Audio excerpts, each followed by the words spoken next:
14 जिल्हे पाण्याखाली जातात, तरी आपल्या वसमतमध्ये पाण्याच्या नावावरती ठणठण गोपाल हीच परिस्थिती आपल्याला दिसते. आणि ह्याच्यासाठी कारणीभूत आहे तिकडचे सत्ताधारी. आणि जर आपल्याला ही परिस्थिती बदलायची असेल तर आपल्या सर्वांसमोर एकच उपाय, तो म्हणजे या सत्ताधाऱ्यांना हाकला सत्तेमधनं आणि आपल्या हक्काची वंचित बहुजन आघाडीची लोक ही सत्तेमध्ये बसवा. समस्या भरपूर आहेत. अजूनही बघितलं तर आपल्याला वसमत मध्ये पाहिजे तसं हॉस्पिटल चालू झालं नाही, रस्ते चांगले नाहीत, इथे रेती माफिया वाळू माफिया त्यांना हवा तसं मोकार लूट करतात. इकडे शेतकऱ्यांचे हाट चालू आहेत, कर्जमाफी होत नाही, बियाणं वाटप केलं जात नाही, शेतकऱ्यांच्या शेतमालाला हमी भाव मिळत नाही. आणि ही परिस्थिती असतानाही सत्ताधारी कशामध्ये लुटलेत तर स्वतःचे खिसे भरण्यात, स्वतःचे टेंडर मिळवण्यात, स्वतःचे कॉन्ट्रॅक्ट मिळवण्यात.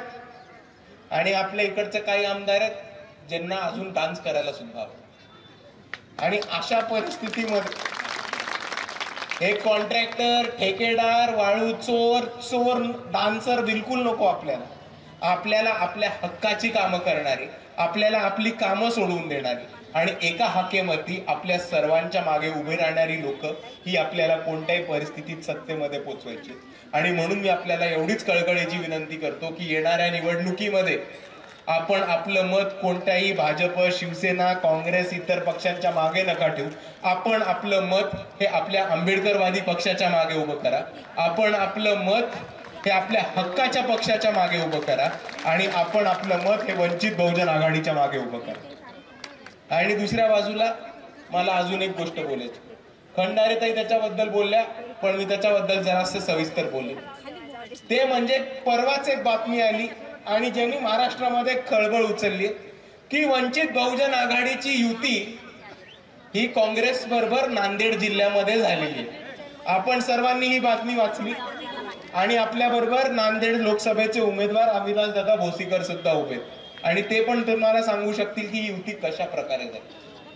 लोकसभेमध्ये, विधानसभेमध्ये सगळी लोक मागे लागलेली की बाळासाहेबांनी युती करायला पाहिजे, बाळासाहेबांनी काँग्रेस बरोबर झालं पाहिजे, बाळासाहेबांनी मविया बरोबर जायला पाहिजे.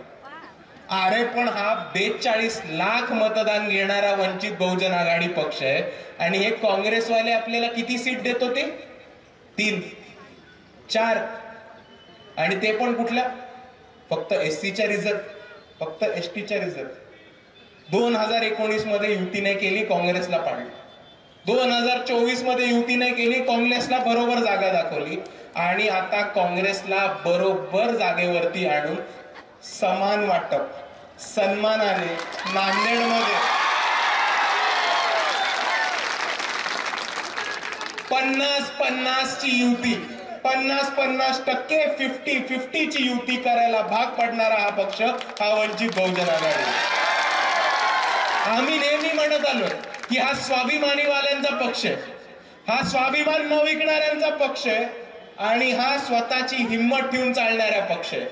म्हणून 2 सीटा, 4 सीटा, 5 सीटासाठी आम्ही लाचारी करत नाही. जेव्हा युती करतो तेव्हा डायरेक्ट 50% सीटा येतो.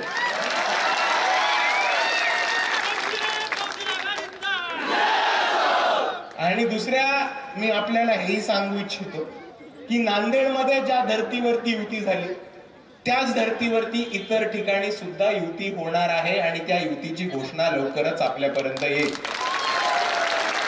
पण मी परत एकदा एकच गोष्ट म्हणतो की वंचित बहुजन आघाडी हा तळागाळातल्या कार्यकर्त्यांचा पक्ष. येणाऱ्या स्थानिक स्वराज्य संस्था ह्या कार्यकर्त्यांच्या, तुमच्या हक्काच्या कार्यकर्त्यांनी सत्तेमध्ये जाण्याच्या निवडणूक आहे. आणि ह्या निवडणुकीमध्ये बाळासाहेब आंबेडकर कार्यकर्त्यांची सत्ता कुठेही कॉम्प्रोमाइज करणार नाही हे आपण सर्वांनी समजून घेतलं पाहिजे.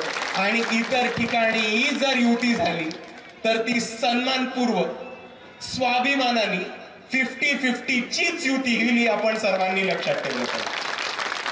आणि हेच बोलत असताना मला काँग्रेस आणि मवियाच्या लोकांना काही गोष्टी सांगायच्या की आताच बिहारचा निकाल आला.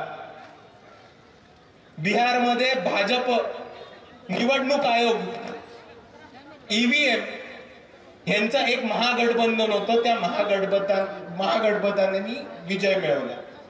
पण तिकडे एक मोठी घोळचूक काँग्रेसने केली.